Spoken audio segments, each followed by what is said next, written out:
بسم اللہ الرحمن الرحیم یا ایھا الناس قد جاءکم برہان من ربکم وانزلنا الیکم نورا مبینا صلوات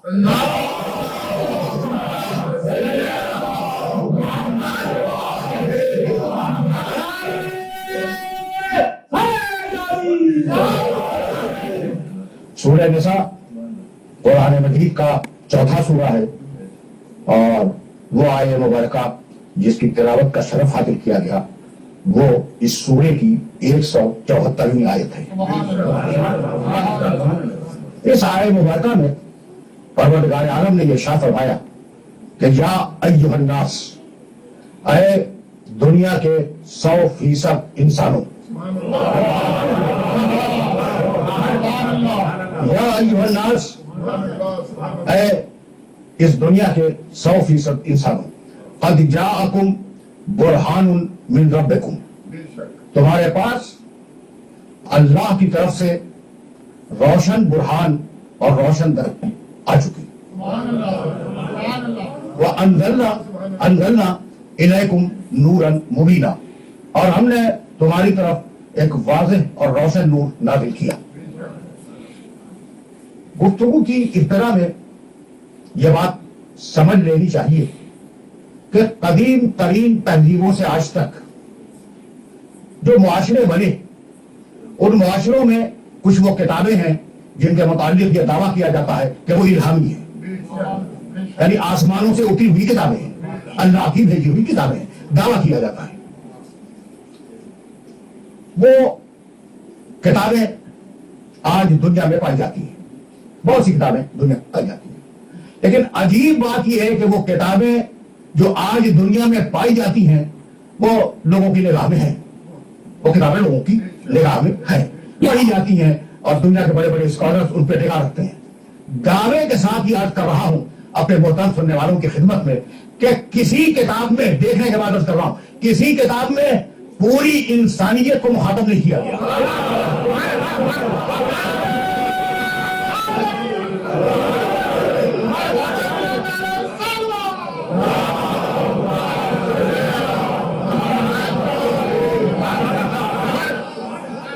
کتابیں ہیں جن کے متعلق یہ دعویٰ کیا جاتا ہے کہ وہ آسمانوں سے اتری اور الہامی کتابیں ہیں، لیکن انہوں نے اپنی قوموں کو مخاطب کیا، اپنی امتوں کو مخاطب کیا، پوری انسانیت کو کسی کتاب نے مخاطب نہیں کیا سوائے قرآن مجید کے۔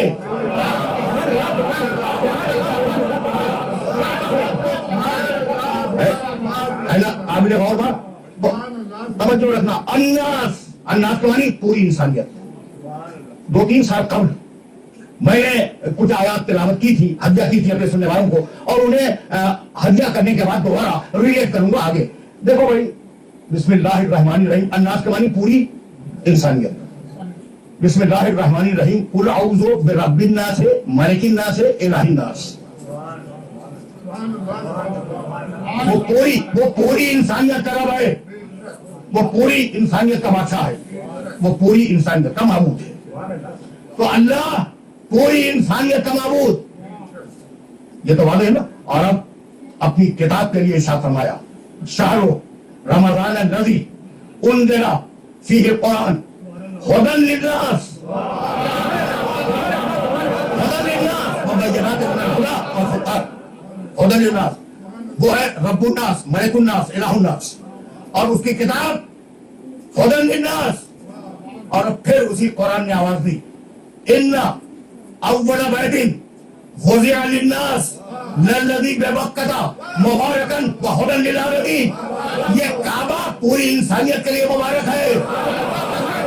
اور اب سورہ سبا میں آواز دی، وما ارسلناک، اپنے حبیب کو مخاطب کیا، وما ارسلناک الا کافۃ للناس بشیرا ونذیرا، حبیب ہم نے تجھے پوری انسانیت کے لیے رسول بنا کے بھیجا ہے، کسی قوم یا قبیلے کے لیے نہیں، تو پوری انسانیت کے لیے رسول ہے۔ بس توجہات مبذول ہیں۔ تو اب قرآن کے علاوہ کوئی کتاب پوری انسانیت کو مخاطب نہیں کرتی. اس کا مطلب ہی یہ ہے کہ جو کتاب بھیجی گئی منزل آخر پر وہ پوری انسانیت کے لیے تھی. اور اب آواز دی کہ اے دنیا کے 100% انسانوں، قد جاءکم برہان من ربکم، تمہارے پاس تمہارے رب کا برہان آ گیا.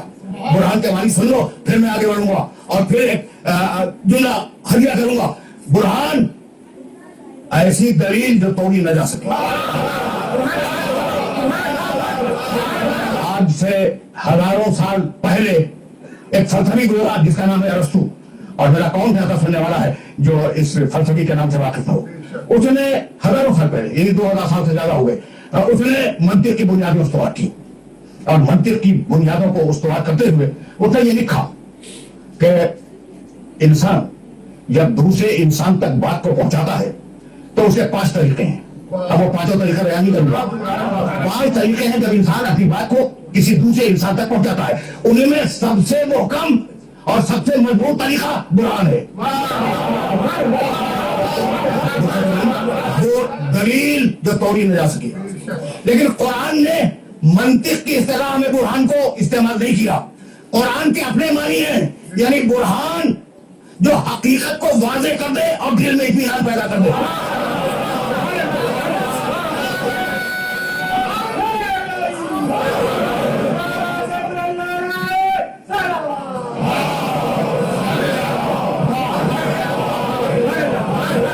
قرآن نے اپنی اصطلاح بنائی، برہان کے معنی جو حقیقت کو واضح کر دے اور دل میں اطمینان پیدا کر دے، سننے والے کو لاجواب کر دے اور سننے والے کے دل میں اطمینان پیدا ہو جائے کہ جو بات کہی آ رہی ہے وہ سچی ہے اور حق ہے. یہ ہے برہان کا مفہوم. اور اب چیلنج کر رہا ہوں کہ وید میری نگاہوں میں ہے، 18 قرآن میری نگاہوں میں ہے، گیتا میری نگاہوں میں ہے، انجیل جس کو قرآن نے بھی کہا کہ آسمانی کتاب ہے میری نگاہوں میں ہے، زبور میری نگاہوں میں ہے، توریت میری نگاہوں میں ہے. کسی کتاب نے یہ نہیں کہا کہ برہان لاؤ. کسی کتاب نے، یعنی آج جو پائی جاتی ہیں، اب جو حقیقت میں نازل ہوتی ہیں ان کی بات نہیں کر رہا، آج جو پائی جاتی ہیں کسی کتاب میں یہ نہیں ہے کہ مانو تو دلیل سے مانو اور مناؤ تو دلیل سے مناؤ، سوائے قرآن کے. یہ چیلنج خود اس بات کی دلیل ہے کہ عقل انسانی کتنی بھی ترقی کر جائے، قرآن کا استدلال اس سے بلند ہوگا. فکر تشریف فرمائے بھائی، توجہ ہے، مانو تو دلیل سے مانو، منواؤ تو دلیل سے منواؤ. بھائی کم سے کم 2 مقامات کے آئے تھے تو میرے ذہن میں، قل ہاتو برہانکم ان کو تم صادقین، اگر تم اپنے دعوے میں سچے ہو تو دلیل لاؤ.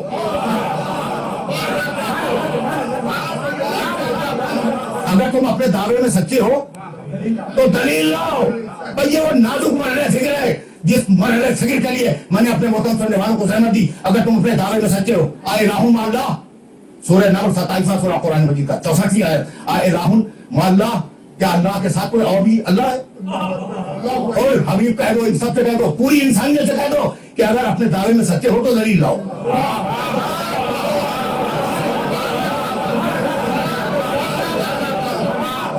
اگر اپنے دعوے میں سچے ہو تو دلیل لاؤ. بھائی توجہ رہے.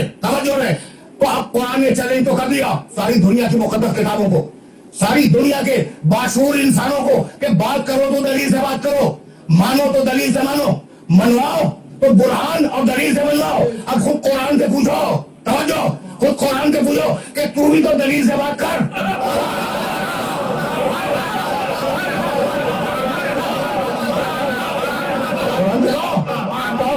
تو اتنا بڑا چیلنج کر رہا ہے تو تو دلیل سے بات کر. اسی لیے کہا یا ایھا الناس قد جاءکم برہان من ربکم. یہ جو قرآن ہے یہ فقط عقیدہ نہیں ہے، دلیل ہے.